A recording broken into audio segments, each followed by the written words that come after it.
We're fucking back, fellas. We've entered the pod zone.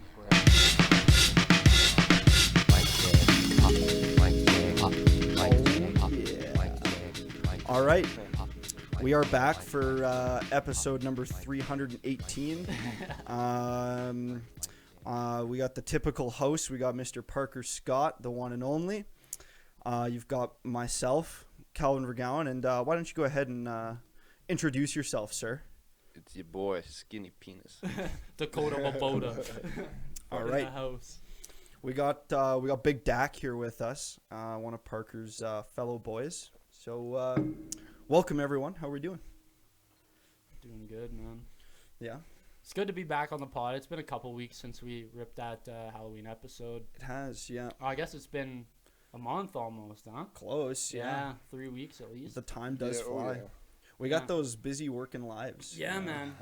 We can't quite seem to make ends meet just on the pod alone. Yeah. So, we still need our day jobs. Well, it's funny, when we were in school, we were both like, oh, yeah, like, once we get out of school, we're going to have so much time for everything. And then, like, literally, that's when we hung out the most, was in school. And we were so busy with, when like, we were supposed to be studying. Can't wait to be free. Then Yeah, you fucking get into the real world. It's like, shit, I can't wait to get home.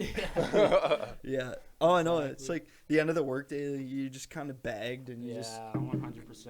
I don't know. I've also been spending a lot more time on music, too. Like, True. personally. Less time jamming with the boys, more time personally trying to get better at music, so... Are you studying FL Studio, too? I am working a bit with FL. I'm not getting too far into it, probably because I'm going to end up switching to Logic sooner than later. Right. So I'm not wasting a ton of time on that. All that information transfers, though, very quickly, yeah, too, right? Yeah, So. for sure. No, I've got a decent understanding of it.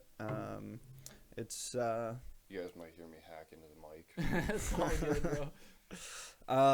Yeah, I don't know. It's coming, but there's just so many things, you just like keep unlocking like layers of, trying to record your own music. There are so many aspects into making good sounding things, between learning a variety of instruments and learning music theory and learning recording software and getting all the equipment necessary. It's a lot. So Yeah, it's a huge financial and time investment. It is, yeah. I am feeling the financial burdens of that hobby, but Yeah, me too, I'm man. feeling those fucking hoots. Just constantly scouring Kijiji and Craigslist for fucking Cars. for synths and keyboards and oh man, I'm looking. saxophones. It's like I can't buy a synth right now, but I'm looking at synths like every day. Me too, bro, me too. There's so much good stuff out there. Oh, yeah. Are you much of a music man at all? You I ever... only listen to it, man. All right. What are we listening to lately? Whole lot of EDM. Yeah, you're a big dubstep guy, eh? Well, You like your hard drops, that's for I sure. used to like dubstep. I'm into more like modern day fucking tweaker beat type stuff. Yeah, here, I'll find something for you guys. Give you a little clip. See if I can find it. I know you'll like All it, right. Parker. You You do. can throw it on Calvin's computer because it's direct line. You in. just gotta tell me what to play, and Yeah. I'll throw that baby on. Just give a I'll show little ya. snippet. Yeah. Yeah. So So I guess we should properly introduce you, Dakota. So, me and Dakota, when did I meet you? Like 15 years old? 14 even, maybe? I was smoking weed then too. You think I Yeah. fucking remember? Yeah, man. But we were quite young, right? It was like grade 10 or something Up like one. that. Boom shakalaka. oh yeah, I know this song. Yeah, that's right. All right. Yeah. That's not so much like that's a little taste of what I've been getting into. I can show you some like I definitely do listen to like the odd song or two of dubstep still, Yeah. but like that was back when I was probably 13, 12 years old. I'd listen to full on dubstep. Word, man. Hmm. I do enjoy a hard drop for sure. Oh, I know you like this stuff. I got some good ones you'd like. I gotta show you them. Hell yeah, bro. We got this track right here. Yeah, I keep that lemon on my mind. Oh yeah. Zebra's on my feet. I was gonna say. You know the from dudes what I you're fuck describing, with stand on the corner of that street. I met your little fuck bitch and she said my fro gon' get lucky. I rolled 2 up before I left. Now my eyeballs look like the hair on Chucky. Can't take L's when you stay with digits. Can't go tell when you lay with digits. All of my cell now make the digits. Won't go well if you play with digits. Hella elevated. Yeah, we was cool, but it's hella dated. Maxi switch it.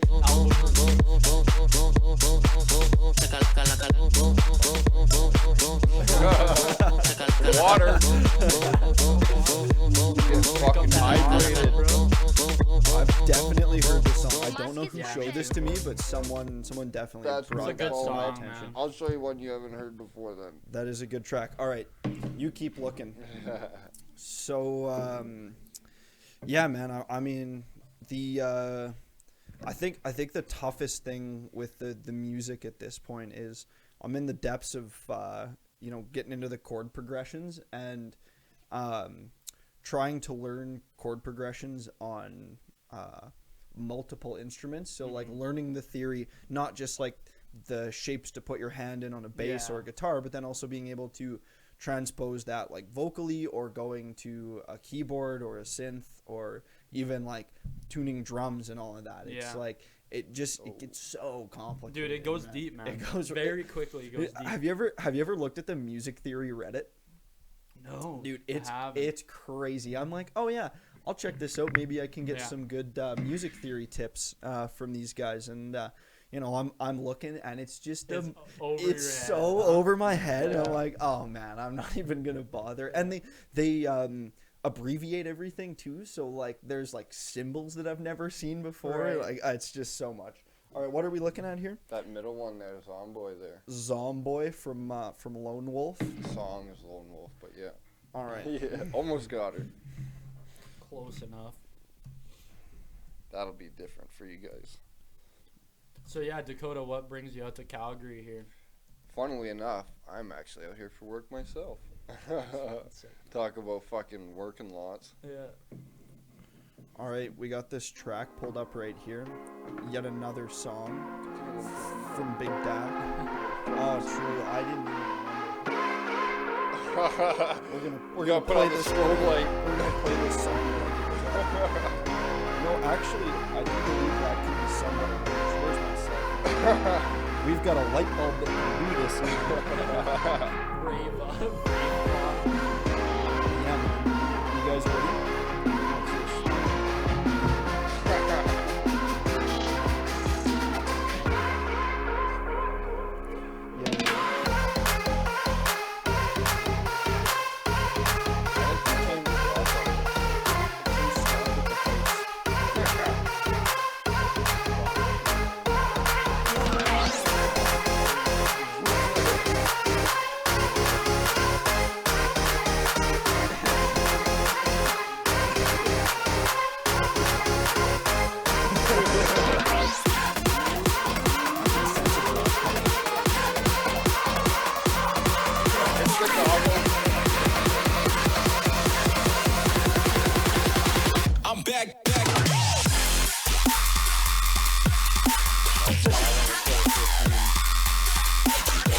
It'll come through pretty hot on there.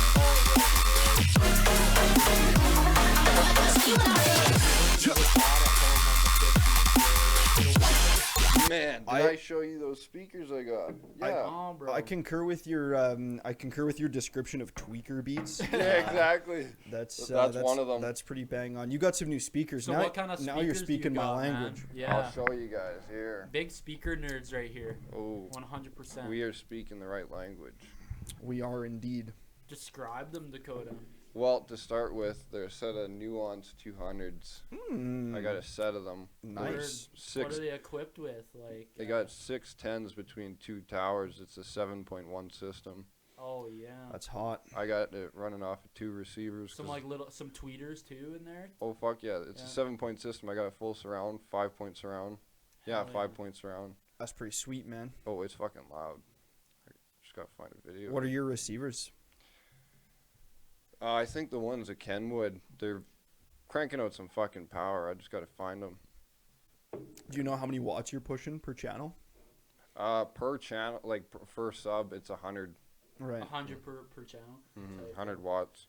Yeah, those. I think the Yamahas are 120 or 130. Yeah, 120 per. Yeah. Yeah. They're pretty beefy, and then the Klipsch's are sitting at 100. Yeah. But the Yamahas come out flat, but they're really loud. Yeah. Those things can crank up, dude. The Boss Katana amp I have is sitting at 105. That thing's per speaker. There's 2 speakers. The thing is ridiculous, man. It is. It's crazy. There's like Fender. A look.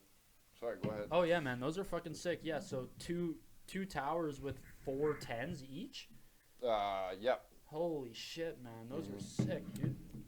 That's It's a video if you want to fucking. that's the get along well with the neighbors setup right there. Yeah. Well, I had a house, and it blew my mind. I had those in the garage, and this was before I fixed them, because when I bought them, the amps were blown in the towers.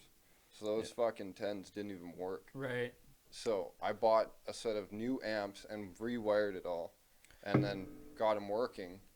And that was in my new place that happened. But in the old place, I would still crank those up to fucking max volume. And even just with the mids and the tweeters there, you could hear it across the block, Oh, like down the block 100%, too. dude, That's without those 100%. fucking subs even working. That's quite the setup, man. Well, it is. I got it for a steal too. So- Back when it first came out, it was worth like $2,000, and that was like 25 years ago now, 20 years ago. Mm-hmm. And I got it for $300 just Yeah, with the that's- amps gone. But That's a sweet buy, man. Dude, fuck that's yeah. like the setup where you start blasting beats in the garage, open up the garage door, and then go do kick flips on the street. You know. Yeah. I was one off Yeah. from that. I was definitely sitting there drinking a beer though. on the neighbor's lawn. Oh, that's awesome. We're already getting to that time. I'm going to grab water. There you Alright. go. Man's Go gotta for stay it. hydrated, bro. Probably hear me smacking my lips over here. Hey, so Parker, I got something. What do you got, man? I got something pretty cool. So you remember there was a time there a couple weeks ago when I was out hunting, and I sent you guys a video of me. Hey, bro, T-game real Oh, quick. yeah, yeah. Can we solidify the lights? Can real go quick tea. yeah, sure. We can take it off of rave mode for sure. I forgot about that. Yeah. Let's go back to normal. All right. So yeah, man. You know, when I was hunting there, and I sent you guys some videos of getting distracted by the fungal growths on the trees. So yeah, dude. so I obtained a specimen, Oh, you got it there. and oh, I've brought it. I've brought it with me now. This one you may need to lift up the glasses. Take a look at the bottom there. Here, I'll even get you a flashlight just so you can see. Look how finely perforated the bottom of that thing is. There's little pores Yeah, you can see. all the way across there, and it's very smooth and very hydrophobic as well. So I was originally just fascinated because of the way it looked. And they were growing in this very specific area of land on these dead trees, and so I did some looking and some searching to try and find out what that fungus was. What the fuck is that? It's a fungus that I collected. Am I gonna get high voltage? No, man, it's cool though. This is gonna be a big full circle moment. So check out the bottom of that thing. Other bottom, yeah, right there. See how like there's the little pores like all the way across that surface that are like almost microscopic. Yeah. Those run all the way down through. So I cracked one open, and those little channels run all the way through the thing, which is pretty cool. You can see it. Yeah, you can actually see a few of them there on the side. Yeah. So yeah, it was really, really cool. And so I grabbed that thing and I brought it back, and I did some Googling to try and figure out, what the deal was with this. It looks like a big Reese cup with a bite out of it. Yeah, it's called a hoof fungus or tinder fungus, Okay. because it does look a bit like a hoof of a horse. sure. And it's called the tinder fungus because it's very good with starting fires. Right. So you can use it as kindling. And I was sitting there carving a piece looking for deer, and it behaves a lot like a very hard wood, especially the outer shell. It's really, really Right. hard. But in my research, I came across a name for this fungus that is a little lesser used, not as scientific, but it is called the Iceman fungus. No. Now, way. now the reason I wanted to bring this on the podcast is because if you go all the way back to, I believe it was it episode one or two? Episode 2, we did the Dyatlov Pass incident. Right. Yeah. Okay. Episode 1. Episode 1 was the Iceman thing, Yeah. and when I was talking about the pouch that the Iceman had with him, he had a fungus in his pouch. It happened to be this exact type of fungus right here. And so I figured, as an homage to the early days of How Many House Cats, I better bring a sample back for the set. Yeah. So just thought it was pretty cool. Dude, that is super sick, man. And That's some big brain. They believe he was using it for fire starter as well. So and so like that fungus, does it basically only grow on trees, or so it's mostly on trees or other organic matter, right? And it's a really interesting fungus because it actually kind of classifies into two different categories throughout its life. So when it first takes over a tree, it'll enter the tree and be classified as parasitic because it can actually cause a lot of harm to the tree and ultimately kill the tree. But the fungus doesn't just die off. In a typical parasitic relationship, once the host is dead, the parasite no longer has any gain from the host. Once the tree dies, these actually turn into a decomposer. And so they not only kill the tree, they then use the tree for nutrients and decompose it afterwards. So pretty cool fungus. Did you read anything on how they reproduce and spread? No, but I could imagine it's probably in typical fungal fashion with the release of spores. Yeah, kind of float through the air and find another. I'm guessing, usually the spores are released from the gills, right? Like if you think of like a typical mushroom, underneath the top of the mushroom there is the gills, and that's where your spores would come out of. This is also on the bottom side, and it's very porous, which makes me think that it's maybe something that is releasing. But yeah, I don't know. I can't give a for sure answer on that. That's only my guess. Yeah. Dude, that is super cool, man. That is, what the fuck? Yeah, it was a sweet little find. I just like popped through this little section of the forest, and I was like, whoa. You're telling me you just stumbled across that, and you're like, wow, that looks cool. Yeah, man. I was out hunting. And I was walking along, getting in position. You thought it was like one of the psilocybin ones. You're like, Nah. No, it just looked cool. That was all it was. I was like, what are those weird things growing on those trees? But all the trees that they were on were dead. There was one I was really sad. There was like the grandfather specimen that was like probably 15 feet up a tree. Yeah. And it was huge, man. Like at least the size of my hand sitting on the side of that tree. I was like, I want that thing. I want the grandfather. You start throwing rocks at it, knock it off.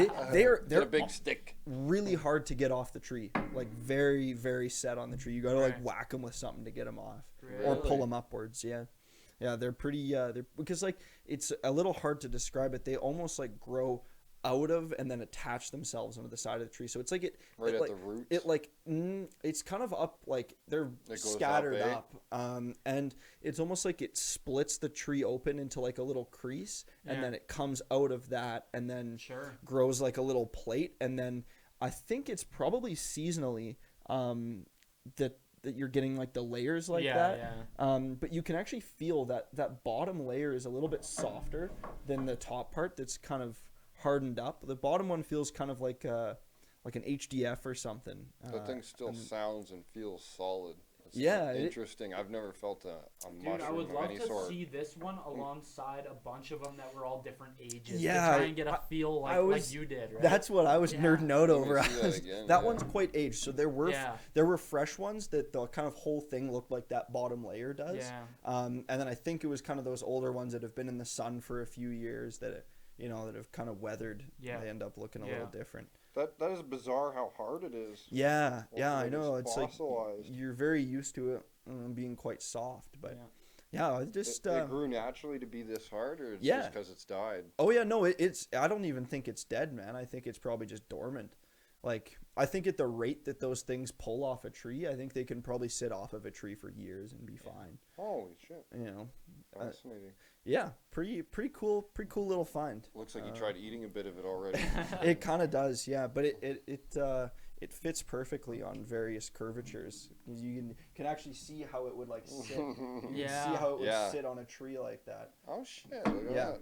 Yeah, That is so cool, man. nifty. If the tree was And the beer. trees that you found it on, were they mostly big trees or small trees? Big variety, but only on birch trees in the area Sure. where I was. Yeah, didn't see it on any of the other local trees. It was just birch.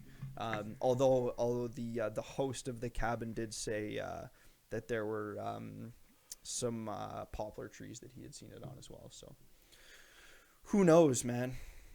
Super cool. Yeah, man. Uncovering secrets of the universe. Yeah. Speaking of uncovering secrets of the universe, Parker, you and I Oh, did. shit.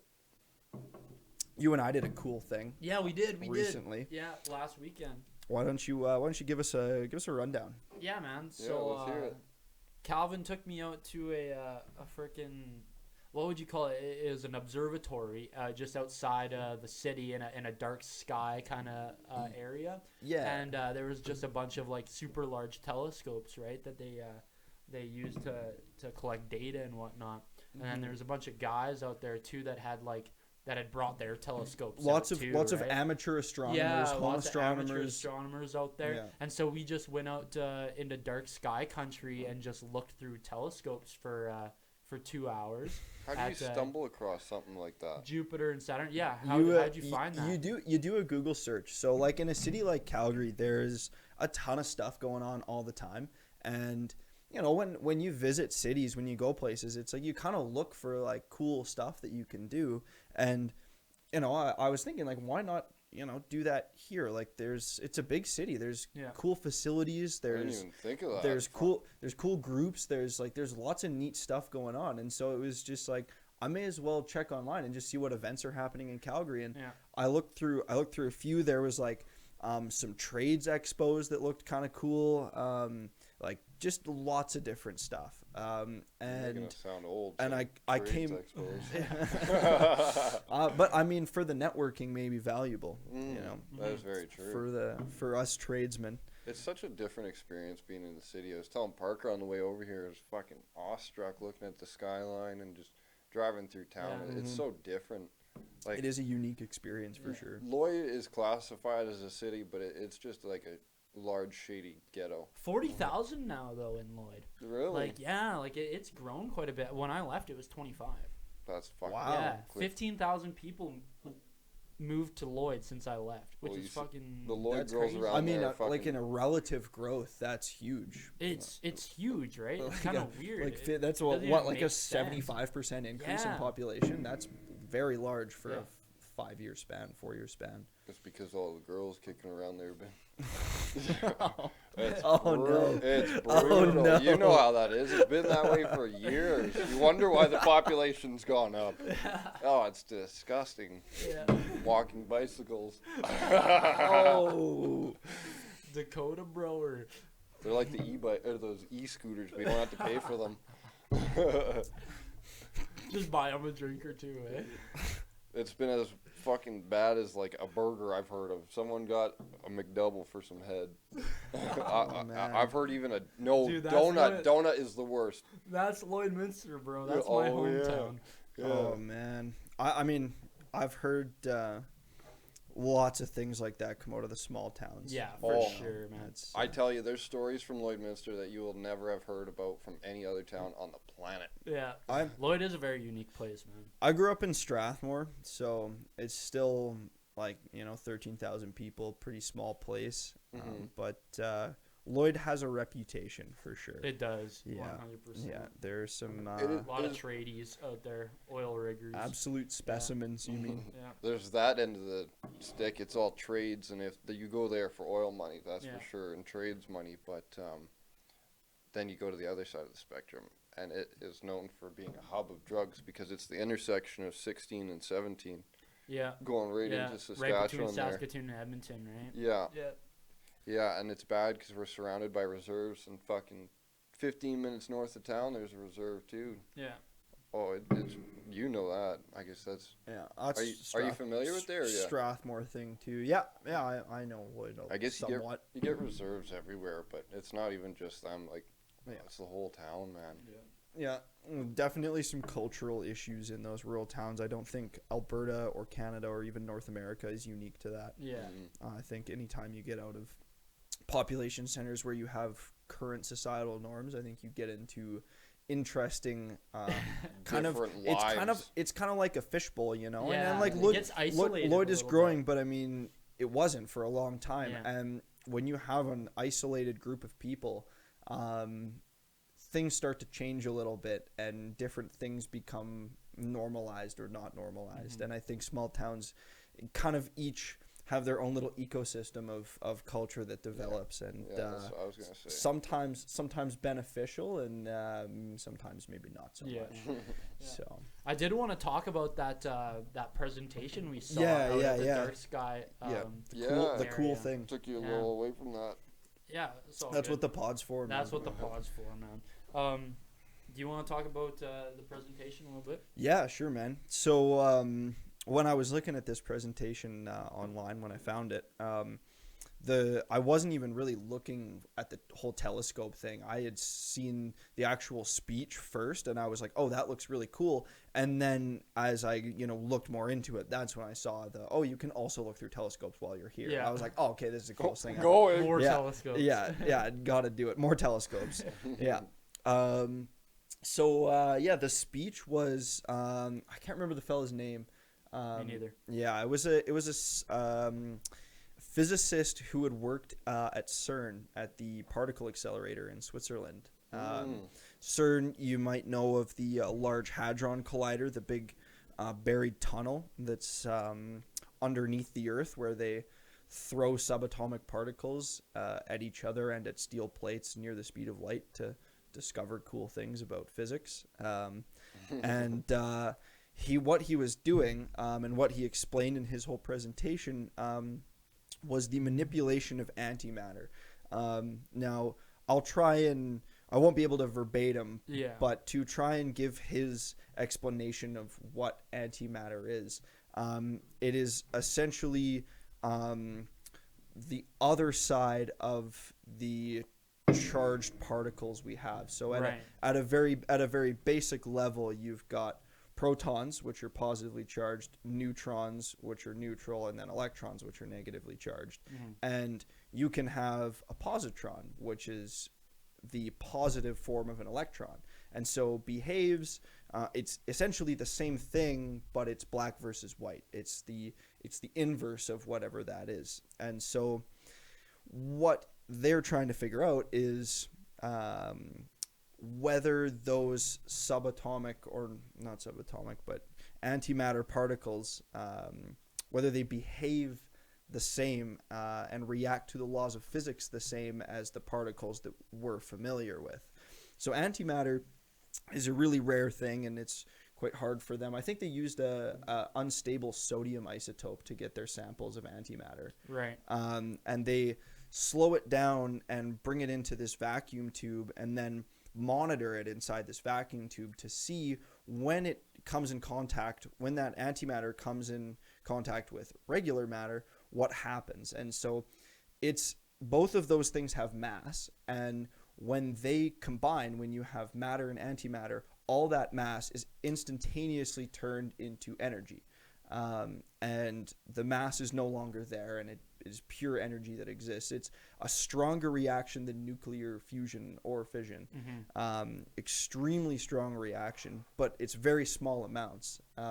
So what happens when that thing interacts with regular matter inside this vacuum tube is it releases particles, and they can Sounds like he was there. they can see how those particles behave, where the impact happened, and try and track down what forces were at play, what made the antimatter move in the way it did.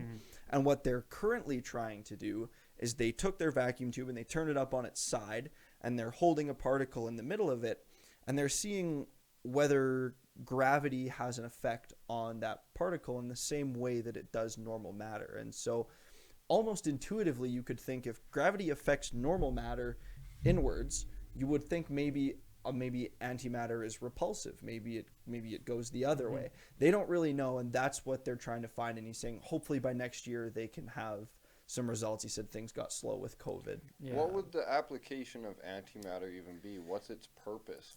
Well, They're It trying has to like just a large energy use, right? yeah. So use it as a energy source of fuel or some shit. energy production is a big one. Also, understanding the very origins of our universe. Yeah. So the science and the math, I can't quote anything because I'm an electrician.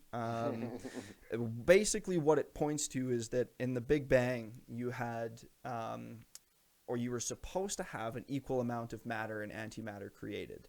There should have been equal amounts of both expanding outwards, and yet when we look, we can find almost no antimatter anywhere. Now, a banana releases 1 particle of antimatter an hour or something like that, but I got one in my truck. I'll go grab it. We can figure this out ourselves. but a banana is made out of like billions of particles, and so the ratio is extremely skewed from matter to antimatter. And so if they can find out how the laws of physics affect these particles, maybe they can start tracing it back and figure out, where did it all go? Was it there in the first place? What happened to it? That's kind of the practical application of it, I think. And then energy as well. Yeah. I was gonna say, they find something so revolutionary as antimatter, and they want to know the start of our creation. Use it for a renewable source of energy, or Yeah, man. I mean, But I mean, you can have your cake and eat it too, right? Yeah. So like, yeah. I don't know. I I think think it it's gonna almost be huge, man. it almost goes hand in hand a little Yeah. bit. I mean, the world of theoretical physics is, I think, almost entirely privately funded. It's corporations that are in support of what they're doing, and so it's not like your tax money is being sent to a bunch of nerds in Switzerland where they can mess around with positrons and anti-gravity. They can it's like they're kind of separate things where it's curiosity driven right now, but has the potential to have very real applications for us, in the short term and long term. Yeah. It'll be man. interesting to see what happens in the near future with that kind of technology, though. It's very cool. Mm-hmm. Yeah. that's like the James Webb telescope. Oh, Speaking man. of fucking telescopes. We've spent some time talking about Oh, that we telescope have. on You guys this have, eh? podcast. James Webb. Oh yeah. That was a pretty good one. Yeah, we had about 3 consecutive episodes where like 3/4 of the content was space related. Yeah. we just got nerding so hard about Well, I tell you, I'm going right procession, there baby. right now. I'll go Oh, get he's a about picture to taken. cough in the mic. It'll gag right on mic it. check. And then also, right as the presentation had ended, a little event occurred as well, dude. Oh my god. Ready to Dude, listen?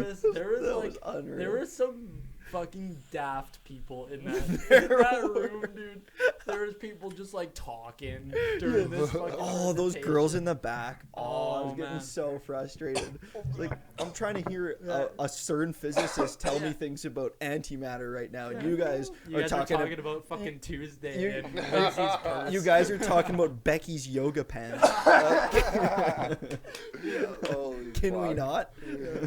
Yeah, you said as soon as we got out of there, you're like, who is not making the read on this room? Yeah, like, that is not hard to do, to realize, hey, there's a speech going on right now. I don't care who it's from. There's a speech going on Yeah. right now. Let alone a physicist. Yeah. But, anyways, the kid. Do you want Dude, the to kid. do you want to tell the story about the kid? Yeah, Mark? bro. Okay, so I was sitting beside this guy, right? It was kind of hard to find a seat Give me in some the quick lecture hall. context. Yeah, so we That's were sitting in the lecture hall, right? I was trying to find a seat, and it's kind of hard to find a seat. So me, Calvin, and Martina, we got split up, right? We were sitting in different areas. I'm gonna use the washroom while you tell the Word. story. Sounds good. Anyway, I ended up sitting beside this guy, right? And he had a son. And, the guy was super respectful during the entire conversation, the presentation. And his kid was nowhere to be found. I didn't know he had a kid until the end of the presentation. Anyway, this fucking kid comes up right at the end of the presentation, runs up, and he's got a small bag of ketchup chips, right? And he goes up to his dad that's sitting right beside me, and is like, "Dad, open this," right? And the dad goes, "No, I'll open it in a little bit," right? And so me and Calvin have got a little bit of a pet peeve about misbehaving children, right? Yeah, I know what you mean. And so this kid goes, open it, right? And the fucking Shut up. dude, the fucking dad opens it, bro. I was like, Fuck. no. What, dude, the fucking dog opens it. And then we went on like a huge rant about like, oh, this is what's happening to fucking today's children, right? It's Seriously. like, this kid just like literally said open it 3 times and the dog opens it. Fuck. Who knows what that dynamic's like, right, between the father and child, but you know, it was funny to witness for sure. It's just like kids like, Dad, can you open this bag of chips for me? And he's like, no, I'll do it in a little bit. Open it. And he just fucking grabs it, opens it, and Like, off the damn, kid this goes, little motherfucker wants chips. It's like, Get him to shut up. yeah, that's it, bro. Give it to the kid. And then he was getting stern too. Like it was, open it. I can see The kid was real about it. He wanted those fucking chips open. chunky son. little kid look up at Dad. Open the fucking It's like, chips. like part of me feels a little bit bad for the dad because he's like obviously embarrassed by Yeah, by and he's in a lecture hall, right? yeah, but the guy also buckled and he did Like, open instantly, he too. buckled and opened the chips and it's Yeah. like He just wanted the kid to it's shut like, up. I was quick. feeling bad for you until you opened the bag and, Yeah. and I was like, come on, dude. Yeah. Well, You and can do it'd be better. one thing if the kid was making a real stink, right? And it's just like, it was getting like a little bit like, everybody's like, what the fuck's going on back there? And he opens the chip, but no, it was fucking instant. It was right away. It took like 3 or 4 Yeah. open it's. Yeah. The last one, the dog opened it up. Yeah. Oh man, that was a really interesting. Like, I wasn't sure going into that what the demographic of people was gonna be like. It like I was a little worried that I was gonna really stick out. I was like, I'm gonna look so lower class here. Like, it's just gonna be a bunch of physics students, but like it did seem quite open. It was very accessible information, Yeah. I found. I mean, like, he was throwing formulas on the board just for the people that did have that. Right. You know, But he also availability, right? he also did an excellent job of turning those formulas into layman's terms. Yes. Here's what this formula is essentially saying. Yeah. Yeah. It So was a great presentation, man. He was he was highly knowledgeable in the subject. an of course, excellent and then, presenter for and sure. good at presenting as well. Holy Yeah. fuck, this thing is fluffy. Yeah, dude, that is true alpaca hair, right there. Oh, for Smell real it. it is. Yeah, man. I'm making everyone at home smell it. Straight up. What do you guys think the name should be on that guy? That's kind of been up in the air. I haven't really landed on a good one. I thought I've seen Jarvis. Oh, he does look garlic. I heard Garlic Jarvis. Garlic Jarvis. I like garlic Jarvis. That'll stick. I heard that on the radio the other day. I like that a lot. Well, and that also just makes it more fun to be like, oh, yo, bro, check out Garlic Jarvis. Holy fuck. Yeah, man. Hey, so here I'll show you a couple pictures here, and you can get a sense for some of the stuff that we saw. So there's a picture of one of the telescopes. It was a big boy. Yeah, it was a big boy. Make sure you're staying close to your mic there too. By the way, you might be losing some vocal volume. Yeah, we did have one episode that had to get canned for Oh, that reason. fuck. Yeah, that reason and potentially others. but, Yeah, it may have been a couple other reasons. yeah, Well, no, it's picking me up. Okay. I Yeah, think. you're chilling. This was the more telescopes. That was Yeah, that was a good meme. that was inside one of the doors. We were like looking at this one telescope, and then they put up that janky poster. What the More telescopes. More telescopes outside. Yeah, it was Good map. It was pretty rad. Here's a picture from inside one of the telescopes, inside the big dome. Oh shit. Yeah, man, it was really cool. And then there was also that guy. That's another one of the. That's like the second observatory building. They weren't just like big telescopes on tripods. They were the whole real. I mean, No, it was there the were full there were thing. lots of big telescopes on tripods, Yeah. like really big telescopes Yeah. on tripods, like absolute units. We're talking like 12-inch diameter telescopes. Yeah, like 4 foot long, Yeah. 12-inch. Okay. Well, that doesn't compare to that, though. refractory telescopes, I would assume, at that length. But dude, those building like data collection telescopes there that you could walk into and shit, they're all controlled like by servos and shit too. Like all the angles are motor controlled. And then we were in there and the guy he tripped the servo and the fucking thing just went like that, and it was like, dude, that is so fucking cool. Like the whole dome. Yeah. Yeah. It was sick. Do you remember the one lady outside when we were going into the first telescope? Or I think we were coming out, and she's like, do you get to look in the telescope? And I was like, no, it sends its feed to a computer screen. And she's like, oh. And then turns around and walks away. Yeah, we were memeing that a little bit.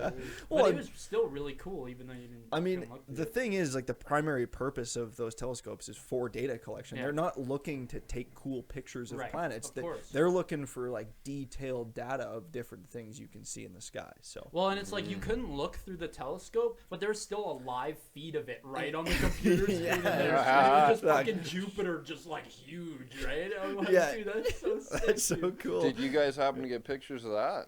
I didn't get a picture No. of Wow. anything like actually that we saw, but it was pretty impressive. That would be sweet. There was some really, really cool stuff there. So Man, Yeah, I haven't looked in Saw one. Saturn. I haven't seen one of those big telescopes and the image they produce in years, probably 10 plus. I tell you, Yeah. I couldn't even imagine nowadays. yeah, I mean, held in the light of our recent James Webb endeavors, it's very different. Yeah.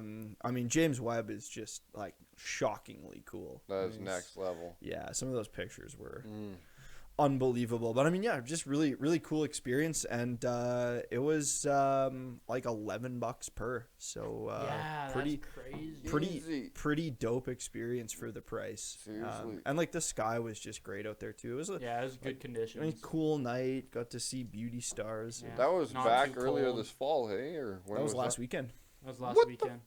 Yeah, man. we Damn. be hitting those activities, baby. I gotta Yeah, come bro. this way more often. Yeah, bro. Yeah, dude. See the mountains on my lunch, and it's like, that's the coolest shit ever. Cause Yeah, man. Lloyd, you're lucky if you get to see fucking prairies for the next 150 kilometers, if not more. Dude, Damer was saying when he came out here that he wants to move out this way too. So That would be sweet. Yeah. It's, I mean, yeah, living in the city. I mean, being like a farm kid, you know, I like my space, but there's so many benefits to living in Dude, a the big opportunities city. are You just got crazy. so Yeah, much the space, opportunity man. What is are you just talking huge. about? Yeah. We're Yeah. talking career opportunities, right? Yeah. Opportunities to meet people, Yeah. opportunities to do cool things. Yeah, too, man. right? It's- And Like, it's network just- too. yeah. Like it's insane. Networking, sure. Opportunities to sit at traffic lights. Yeah, that's For also hours there is and downsides, Deal with of course, some right? special drivers. Oh man. Yeah. Special drivers like me. Yeah. Although I find the driving in Calgary actually to be quite decent. Like you know, like the first snowfall of the year is always brutal, right? But Everyone drives like for 30 the under. most part, like people here drive pretty good comparatively speaking to a lot of other big cities, like Edmonton, dude. Fuck, Edmonton traffic. I mean, like that city is like considerably smaller than Calgary, and the traffic there is so much worse. Edmonton, I think, is growing at a slightly faster rate than Calgary, Probably. purely due to housing pricing. Housing pricing. Yeah. Yeah. I mean, there's really, in my opinion, not much glorious about Edmonton aside from if It's a you're- nice place. You've I like also it. got. It's all a of- nice place. Redact that statement. I can't stand it. I You mean, don't like Edmonton? no, huh? man, not at all. I It spent is lots of time there. I shady. love Edmonton, bro. It's shady. It's- Sure, I like yeah, the it's definitely views It's shady. shady. in It's here. bland. in there's, some parts. It's very. There's no life. There's no life in Edmonton. It's a. Although you've clearly never been to White Ave. I have been to White Ave. I think that is the one part of life in Edmonton. Yeah, that's true. Um, That's it's- where life clusters. Yeah, that's where it all goes. It sucks it out of the rest of the city and sends it there. It's insane the stuff you see I really there. like the Edmonton skyline, though. Personally, I think the Edmonton skyline's beautiful. From on the other side of the river, oh my god. The River Valley is decent, Yeah, but River that's a Valley's very small nice. portion of Edmonton. Yeah. Yeah, I mean, also Calgary Edmonton bias is a thing. So It is, yeah. I mean, I spent a lot of time in Edmonton growing up, and I still drive through there 6 times a year, right? Too. Right. So, Yeah. I don't know. Edmonton holds a very special place in my heart. I love Edmonton. I But, still vote Vancouver.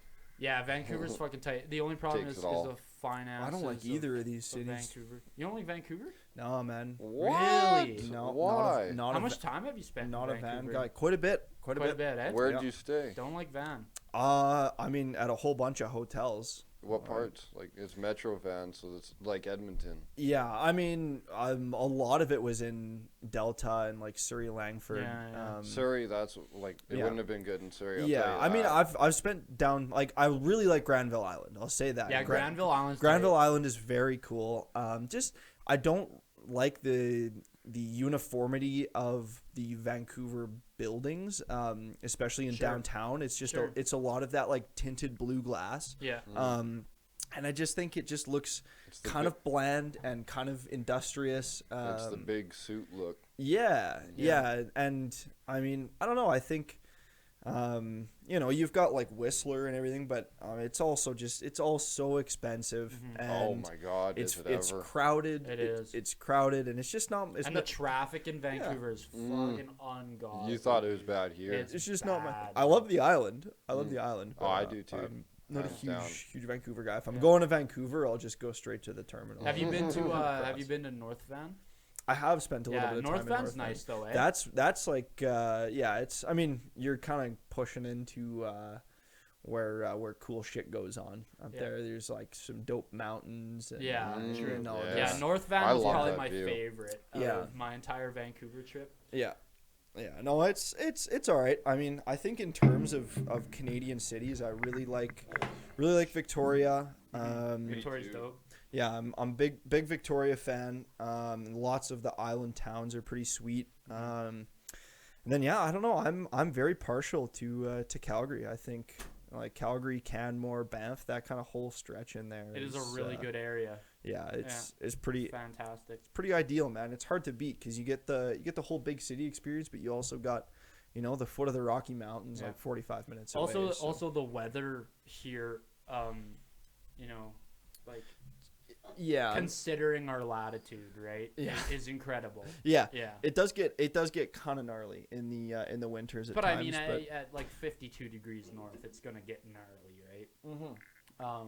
But yeah, Indeed. like just the Chinooks. Like we're in a Chinook right now. Like oh, dude, like- I saw the big arch this morning. yeah, what's Chinooks the are weather cool, in man. Lloyd right now? Like Lloyd's probably like minus 10, Yeah, it's minus still- 15, it's still cold right? there. And it's plus 8.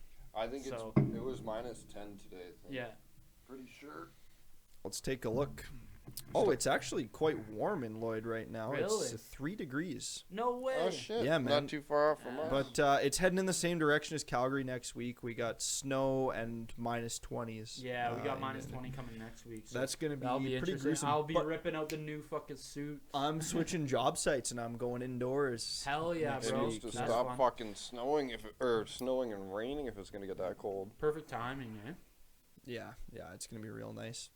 Yo, You- Calvin, can you grab me a beer out of the fridge, bro? You Yeah, like man. subs and shit too? Like are you Like Vietnamese or what the hell are you talking Vietnamese subs, bro? about? No, like when you talk about being into audio and whatnot, Oh. speakers, I mean, I'm much more of a like home audio. I'm much more seek for a refined audio experience, I guess. Yeah, this guy's got HS8s, right? So Like it's maybe not so much a super punchy low end, although the speakers I do have in the living room do have more than enough low end. Yeah. I'm much more looking for like a very balanced range, and even at low volumes that sounds nice. So Yeah. You that's guys are literally two of the same person. That's him too. He's like these hit the low, or like the when we were talking about my subs years ago. He's talking about so do these hit mid range like around the 20,000 hertz range and all shit? right, we might get into it a little bit. all right. So Hash when- it out, you when two. we were Hash it fucking- out. When we were 16, right? Dakota, like, you were big into the truck audio, the car audio, right? And this I went this even guy had some further. impressive equipment, right? You had like an 18-inch sub in your Oldsmobile Alero, right? Yeah, How's it doing, Calvin? We're still good. Good? Okay, sounds good. picking me Thousands up of still too. thousands of video Perfect. in black and white.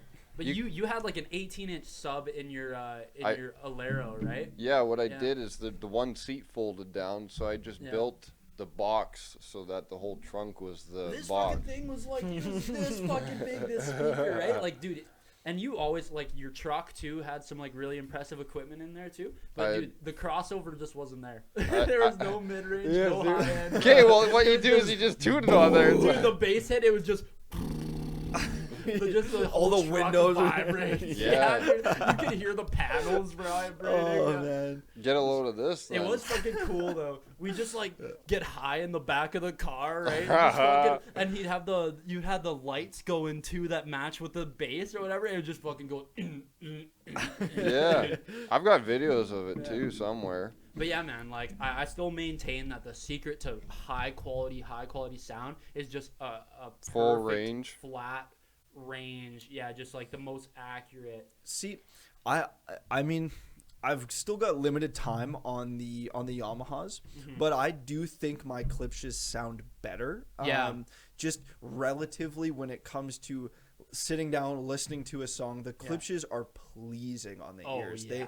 They sound really, really nice. The Yamahas are very pure, they're very representative, and they're totally balanced and super refined and tight, but they don't color the sound the same way that the Klipsch's do. They've got a little bit of EQ in there that it doesn't give you like a super punchy bass boost, but it just kind of gives a bit of warmth to everything across the board. That's how I describe the Klipsch's exactly as warm. Yeah, I got absolutely dumped on the synthesizers Reddit for asking a question about warmth on the mini log. No way. Yeah, it was dude, because it's a bunch of hardos, right? Those terms are so vague. Right? Yeah, and they're gatekeeping their little. Their little. I specialize in Japanese Renaissance instrumental minor music, and you're like, okay, buddy. I'm just asking a question, you know. Dude, that's how Reddit in general is. Yeah. So I asked like I find my synth is awesome, but it's cold. It's cold. It's like, even though it's analog, I can find at times it's a little bit brittle. And is there anything I can do to increase the warmth of the sound? Yeah. Oh, fuck. Sorry, go ahead. All right. I was like, you can get a chance. Like, think like if I put a few songs as examples, and the response for that post was overwhelmingly negative. Really? I had people being like, warmth is a term coined by like big audio production companies to like capitalize on an illusion of warmer sound. It's got nothing to do with temperature. And I'm like, oh, okay, I know it's not temperature, you guys. It's like, I gave you examples and everyone just ignored it. And then there were like two people that were like, bro, why is everyone dumping on this guy right now? There's so many people that were like, actually, that's the incorrect terminology. I don't even know what you're trying to ask me right now. Yeah.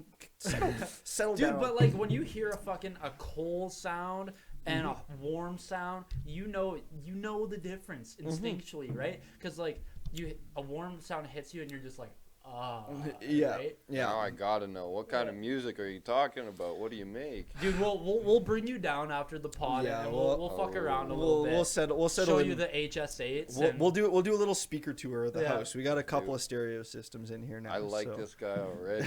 Yeah. I mean, when it about. comes to musical making, it is very across the board. I mean, my instruments, I have a guitar, a bass, a keyboard, and a synth. So I have access on the keyboard to drums and different sounds, and then bass, guitar, a few pedals, and my synthesizer. And that kind of limits you in genre, but not really. You can kind of just make whatever you're feeling and throw a computer in there and you can do anything. Well, I've got my MacBook that I buddy's ripping FL Studio a little bit. Yeah, right? I do some recordings from time to time, but I mean, it's. Like I said, there's so much to learn at once, and for me, I feel right now if I can increase my musicality, I can get a lot more out of my software. So I'm really curious to hear it then. Yeah, I mean, we got some nasty loops that we recorded last week, and true. we'll have to throw those up. Parker and I were drinking knockoff margaritas and recording loops in my bedroom. Gross. It got fucking gnarly. They were some sweet loops though. We were getting sillied up, You were getting sillied up, dude. I fed Parker a piece of cheese when he was asleep. Guy was down on the chair, and I gave him a little American cheese for his bedtime, rest. you know? It was bedtime. Fuck. Just gotta get a little rest. Just give me a second. I'll be back in 5. The following is a conversation. The following is a conversation. I meme the fuck out of Lex Friedman too. Yeah, I was. Fuck, was that, good to- Man. that is still so surreal. I keep watching planes fly by, and that's just something you don't see in Lloyd. Dude, fucking Like, where I really? work. Like a, I guess it is a little bit more remote out there. We do like, have we've- an airport. We've got but an it's airport, but it very doesn't. far for you. The planes Is don't it come international, regional? regional, not international. But yeah, they don't fly like right past or like through town. What it looks like, Right. nothing like that, because it's on Yeah. the north side and it's like out of town. Yeah. Calgary Airport is quite a hub. Their international terminal is pretty big. They Yeah, did it's a nice. recent addition, and they added this whole international wing off to the side that's huge and really fancy. They really are developing the city, like Parker was telling me. Yeah. Yeah, I was telling him about 3 of the buildings that have gone up since I moved here. Yeah, man. Yeah, you weren't here for the build of the Encana banana, were you? No, I don't No. think so. What the Do you hell know is the that? I Encana have banana? no clue what that is. It's the bow. It's the bow building downtown, the one that's shaped like a Oh, curve. yes, okay. It's got that white mesh head in front of it that Yeah. Steve-O got I arrested know, for climbing. yeah. Yeah. What? Yeah. There's Yeah, Steve-O climbed we've got like a big, how tall is that head in downtown? It's a Probably 20 human probably head, 20 feet. 20 feet tall in downtown. You guys bring the camera. I'll go climb it right now. Fucking yeah, Steve-O Cool, got Steve-O. arrested for climbing it in 2014. yeah. Did you guys hear that he was in Lloyd for 2 shows, and they were the fastest to sell out in any show he's ever done? Yeah, he just finished his Canada tour, man. Mhm. I heard it was iffy. I looked into it with a buddy and The bucket list tour. Yeah. Yeah. People are saying there's a lot of nudity. yeah. I mean Oh yeah, Buddy's taking his nutsack out on stage That's for li- sure. I literally did that with the boys in fucking the old apartment. Okay, so what do you mean, Calvin, by iffy? Yeah. I like I mean I never saw it, but I just heard like generally negative. It's just like Steve-O on stage basically telling stories, you know. Word. And like that's cool, but I also have YouTube, you know. Yeah. Yeah. It's like Oh, fuck. for me it's like it helps if there's a degree of like uniqueness to it, like something special, and Yeah. for him to, from what I understand, essentially just be replicating in live very much the same experience you can get online. While whipping out your nuts every 15 minutes, per Yeah. se. Yeah. I don't know. I mean, I like Steve-O though. It's not I it's like not Steve-O. a knock on him at all. I just heard the tour was questionable. I actually just listened to the Steve-O podcast when he was on Joe last week or whatever. I just listened to that today. And it's funny that you said that too, because literally Steve-O in that podcast, he's like describing his stand-up comedy style or whatever. He was like, yeah, basically I just tell stories on stage and try to make it as funny as possible. Well, yeah, fair enough. I'm really sorry. I do have to address one thing on my cell phone real quick. Tomorrow at work, being it's my last day, me and a couple of the boys are gonna cook some hot dogs on the propane heaters inside the building. Hell yeah, dude. And one of the guys just texted me and asked who's bringing buns. So you know, I got to. Buddy's got to attend to business for sure. He's got to send a picture of his Yeah. ass. Got a set of buns for you. I got the dogs. Yeah, I stopped and grabbed some glizzies on the way home from work today, and they're like these big, they look like barrels almost. And they got a big fan on the back, and then like a vaporizer head where they blow propane into the big heater, and then the fan blows out and it's heating this big warehouse. And they're like, I don't even know how many BTUs, but it's got to be crazy. Like their heat output is nuts, and it's just a massive like flame torch, and it runs off the same stuff as in like propane barbecues. And so we're like, man, we should cook up some dogs on one of those things. Hell And yeah, they were dude. like, do we actually want to do that? And I was like, Yeah. yeah, man, why not? Like, let's go for it. So yeah, I got the dogs, and one of the other guys has got the buns, and I'm gonna take some condiments in and There you go. cook up some dogs for the last day at the job site. So we are about to rack up an hour on the video. All right. How are we feeling right now? Are we ready to wrap up? Do we want to keep going? I got something else that I want to cover. The crypto thing that I mentioned. Oh yeah. Before the I've before been the sucking this bitch too much. I almost forgot. guys reaching that astral plane. Oh, it's just nicotine. Don't Word. worry. Do we want to take a quick break? Yeah, we can take a quick break. All right, sounds good. All I'll right. just pause the video and maintain. Pause storage. there. We'll Yeah. see y'all after the break. Okay, see you in a bit. Peace. Bees. We're back after the break, and we have a conversation to have about the recently absolutely wrecked FTX cryptocurrency. You had your bag in Hell there, yeah. didn't you? I did not have. I don't do crypto. That's, Host a lecture no, here. I invest. Calvin. I invest. I don't gamble. They're very different things. And I do fucking both. yeah, so the crypto situation has been pretty crazy in the last couple of weeks, in particular with FTX, run by the man Sam Bankman-Fried. Essentially what happened, I'll pull up the chart here. So we were sitting, when is this? This is November 5th of 2022. We are sitting at $25.78 per coin, with lots of volume, still millions of dollars being traded. That's in US, yeah? Yeah, so we're 25.42 US in that range. And as we go on to the 6th, we're down to 22. Now, right in that dip there, essentially what happened was Sam Bankman-Fried came out and said, we're missing some customer funds, and there is a hole in our records, and something's going on. And so... And he said that publicly. Yeah. I think he tweeted it, actually. So essentially what happened, this company came in to bail. They basically said, like, because the initial number I think was $8 million that was unaccounted for. And so what this is this, it's customer money. So people are sending money to Sam Bankman-Fried and his little group of companies based out of the Bahamas. They were originally United States, and then they were like, this is way too regulated. And I think they went to maybe Beijing or something like that. I think they went to Asia, and then they came back to the Bahamas. So based out of the Bahamas currently. And they're sending money to him and his companies in exchange for these FTX tokens. And there's a hole. They're missing the money that the customers sent them for their coins, and so there's no value behind the coins that they purchased. And that came out, and it started to drop. And it wasn't a dumpster fire yet. It was a bit of a mess. And then the company that came in to bail them, can't remember the name. Do you know the company? We were talking about it beforehand. Binance. Yeah. So there was a company that came in, and they said, we'll bail you out. We'll get that $8 million for you, and everything will be fine, and your coin will not tank. And then on the 7th of November, said company went, You almost killed my fucking vape.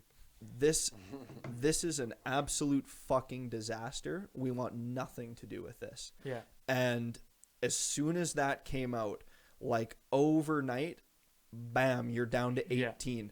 And then another drop, bang, to 5. Drop. Now, currently sitting at about $1 per share.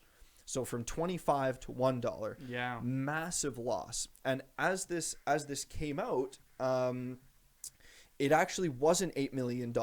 It was indicated between $1 billion and $2 billion of client money that are unaccounted for. Oh my goodness. Well, yeah, a lot of people lost money on that. Sam Bankman-Fried secretly moved $10 billion from or to his trading firm Alameda, which is one of his other companies. So he was taking money from FTX and moving it around in his own pockets.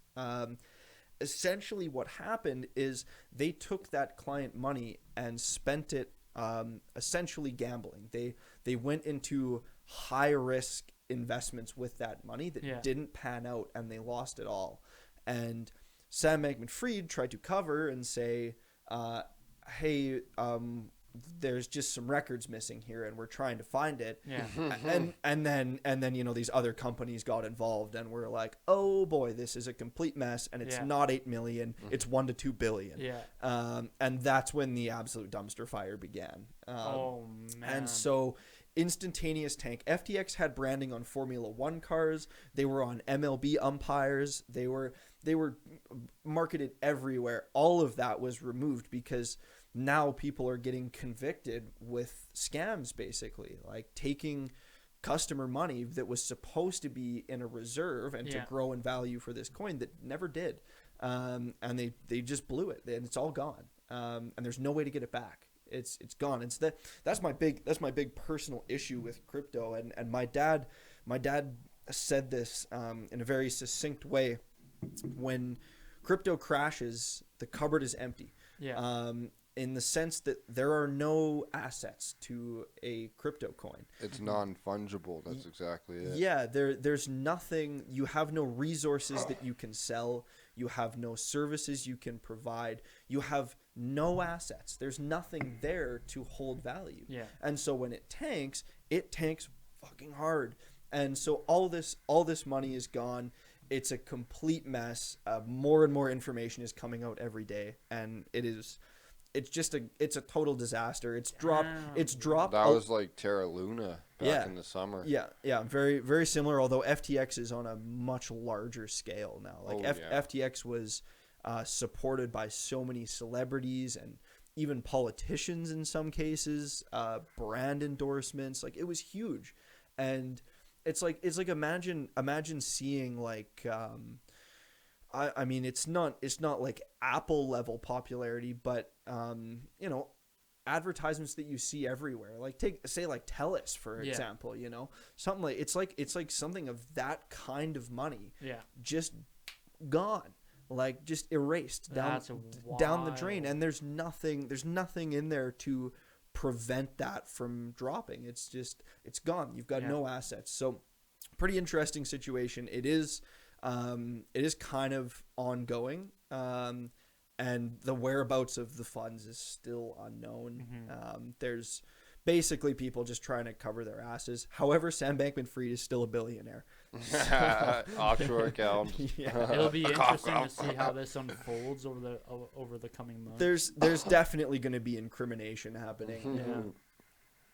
And this is on a level too where, you know, that is the kind of money that can sway governments. You know, that's the kind of money that can influence important decisions. And so I wouldn't be surprised if we see some kind of political address in terms of dealing with crypto and looking into a regulation of cryptocurrency coming from governments, even though it's extremely hard to do. Oh, there's big things coming, I'll tell you. There's only so many of these can happen before the government just says, we got to do something about this. You know, and they're going to want their part of it too. Like that kind of money moving around, you know, the government, you know, they want their share, you know. So they've definitely already got their fucking hand in their pockets doing it. Oh yeah.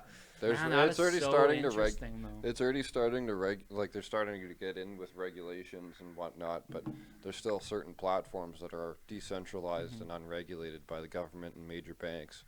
But coming up in the next couple of years here, major banks are going to be getting on board with a lot of these coins. Yeah. That's where you're going to see a lot of growth for long-term investments for people that are invested, that is. So I'm looking at some of these price statistics here for FTX. The trading volume on the 24-hour is up 16% from what it usually is. Their current market cap is at 491 million. So that's essentially their value. That's like what they've got in pocket is 491. It's shuffling around actually as I'm watching it. It's jumping by millions of dollars. What the fuck? It's all over the place. Yeah. But it's a total disaster. I would really like to see what their peak of market cap was. Like, I don't know. Yeah. Oh. So their 24-hour trading volume, when everything went into the decline, was $1.35 billion. Oh my God! That's billions of dollars were sold, removed, whatever you want to say. Lost.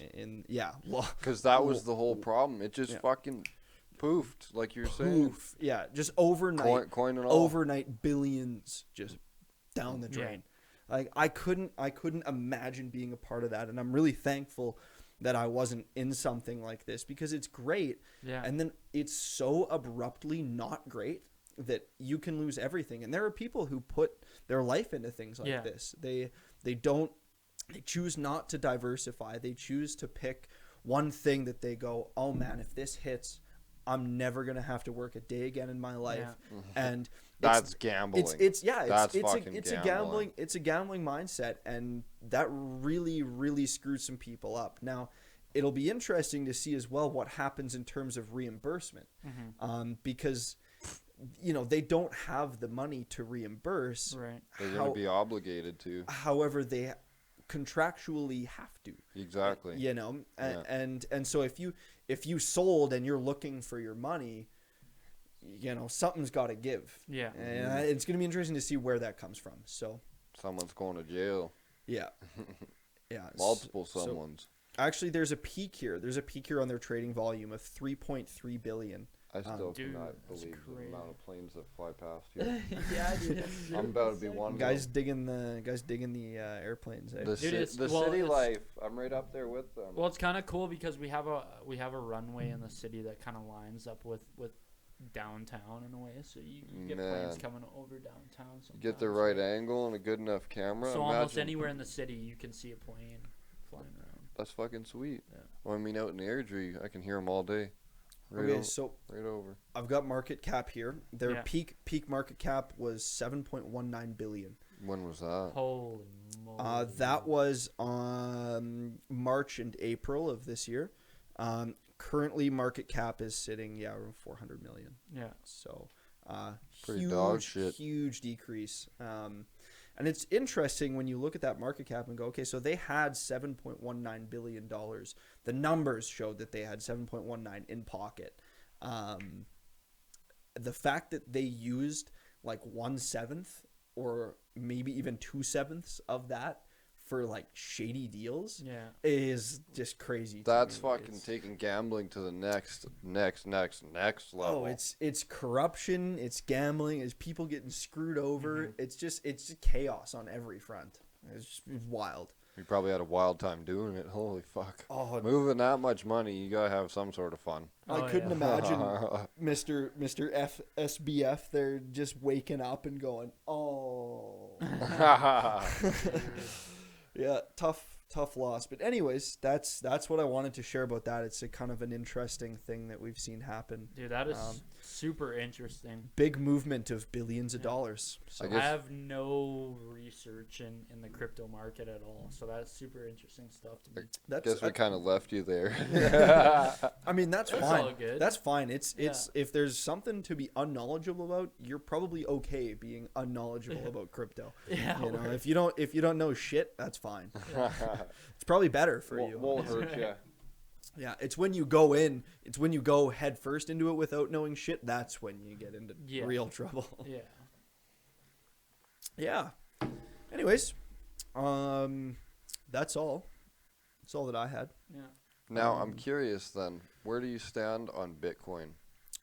Shit like that. Okay, I know it's still non-fungible, but you see the value in it over the long term. Yeah. For sure. And the application and practicality of it also in the long term. Bitcoin is unique in the sense that it is not prone to inflation. So like a lot of every other, fungible currency we deal with is prone to inflation. It's prone to governments producing more money and decreasing the overall value of everything.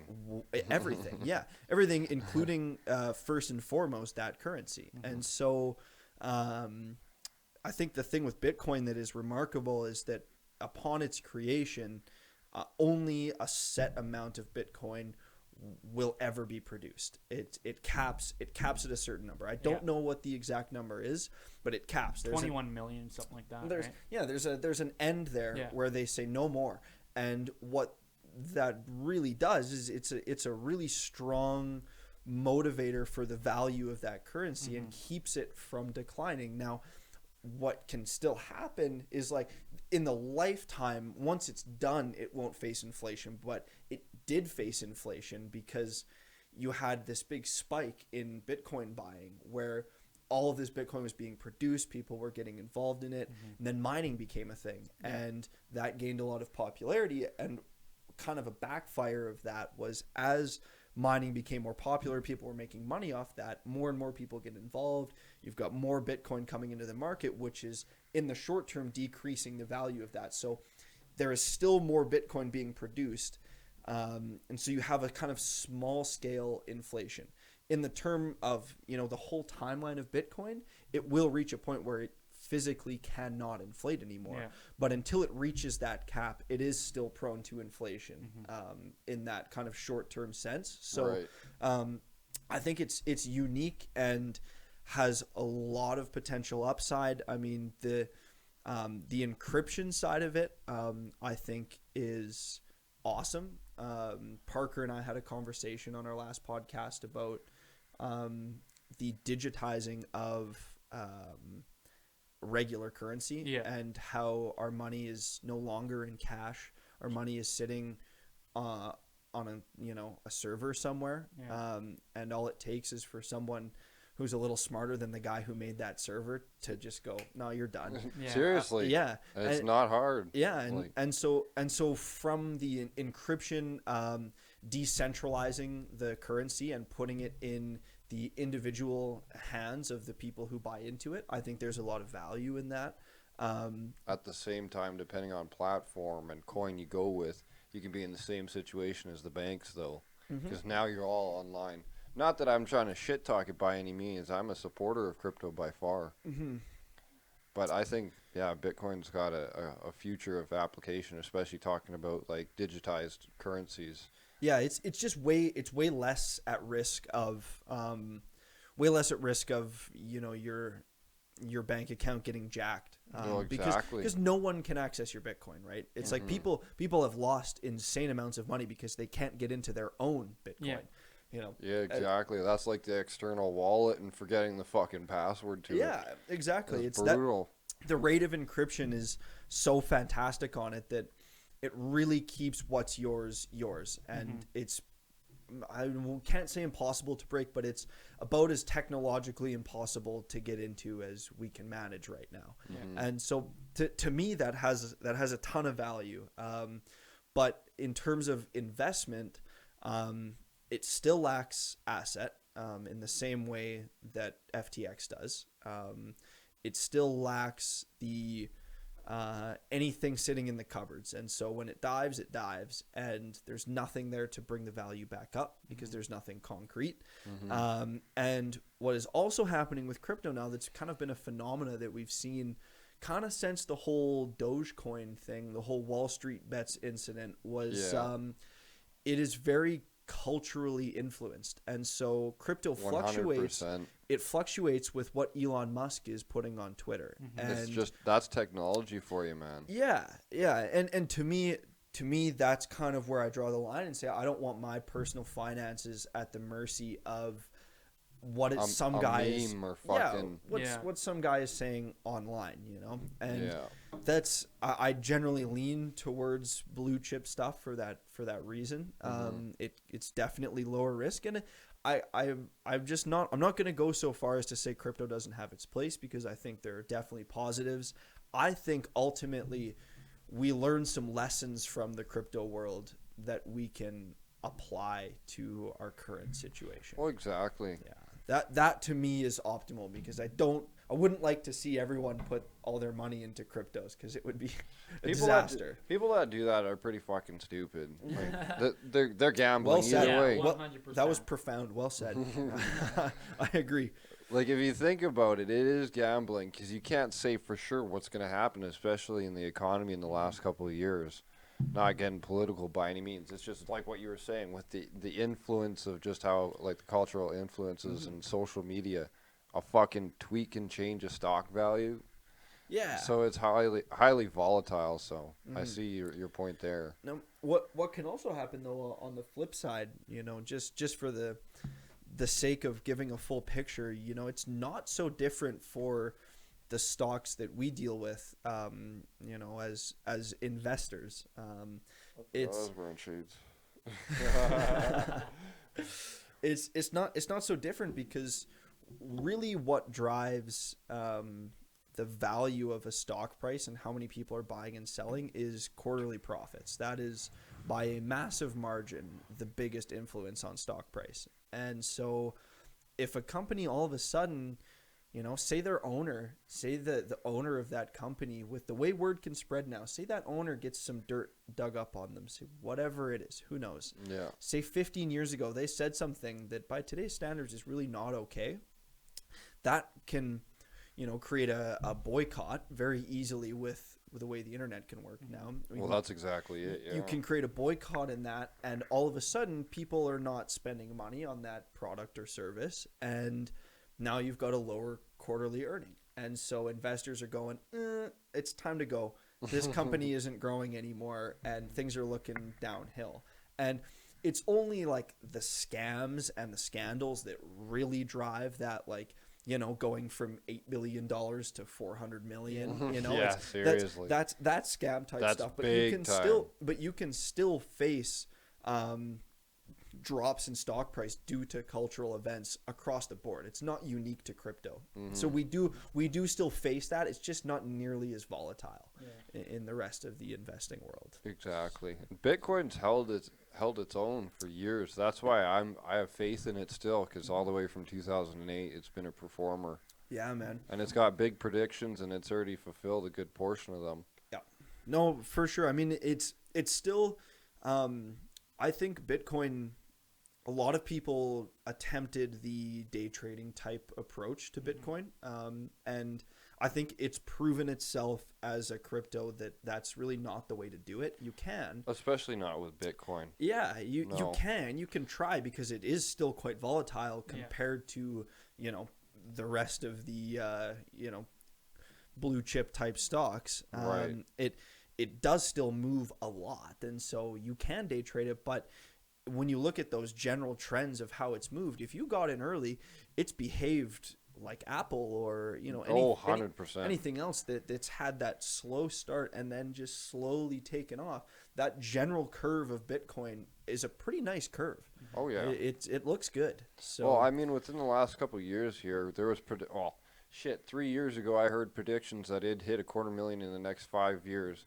And within the last 3 years, it's already gotten close to $100,000. Yeah. Canadian, that is, though. I think USD pretty close as well. Yeah. But by any means, that's already still hit half the projection of $250,000 in 5 years. We got 2 years to go. Yeah. And it seems like we got a recession around the corner. But that is what they're saying. So everything will crash there, though, and then it can only go back up from there, as will everything. No, for sure. I think Bitcoin is in a bit of a unique space with crypto. I think it's designed in a pretty intelligent way. However, it's still not for me. You know, it's got its things, but it's that non-fungible aspect to it. It just scares me. I don't like the thought of the cupboards being empty. Yeah, exactly.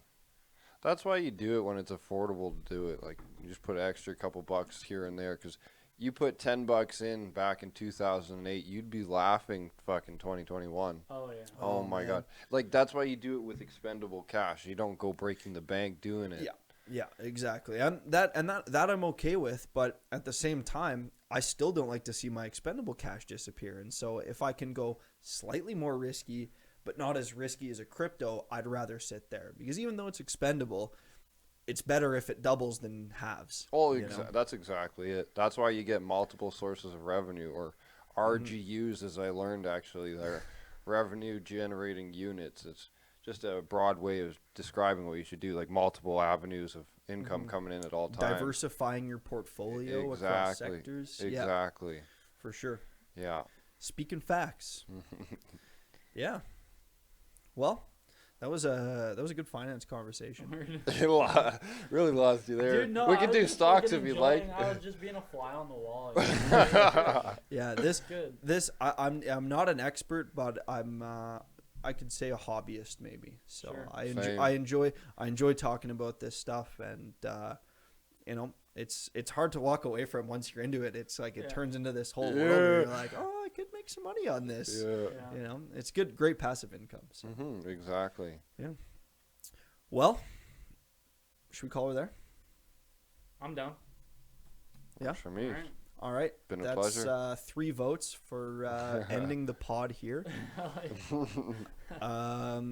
Yeah, that was a fun episode. It was wonderful to man. be back. I know I'll end it with a dab. I did hit a fat finance rant at the end there, you know, sharing my personal opinions, but That's good, man. guess that's what the pod's for. I love it. Thanks for coming on, Dakota. It's Yeah. been a pleasure, man. Big Dak. Yeah, big Dak, bro. That's actually Dakota Choda. Baboda. It's actually Choda. You boys forget. Datch. That's the new one. Line right up with. Yeah, well, thanks for coming on, man. Not a It's, problem. Thank you for always a having good me. time, and if you're ever back in town, you know you're welcome in the pods, dude. I definitely plan on doing a whole lot of traveling, so I'll stop by. Hell yeah, man. Oh, I just heard the cat. Oh, we gotta get We're Lloyd not on done the yet. Goggles are coming off. Lloyd, biggest Lloydus. Yes, You dude. didn't even. Oh, we did do that. Garlic Jarvis. bro. Garlic Jarvis, yeah. Garlic Jarvis. All right, the resident house cat. Dude, is the camera on? Oh man, I don't know. Holy fuck, this whole time. Oh, bro. I think. Oh yeah, the camera is definitely still rolling. Oh shit. Whoops. The resident house cat. This is the How resident many? house cat? 1. How many? One could argue 4. But yeah, he's a bit of a dog. A long ass cat. This is Lloyd. He also goes by Biggest Lloydus. And we figured it'd be a good time to introduce him now that we got the pod studio in a new place. Yeah. So, Nice, yeah. yeah. Got a picture made up of him. Welcome. Check Lloyd. The out dude. the scenario. Oh, Yeah. he's already going for the door. Guess what? It's closed. See ya, dude. You gotta touch him. Yeah. You Hell right. yeah, dude. Give him a big. Resident house cat. What up?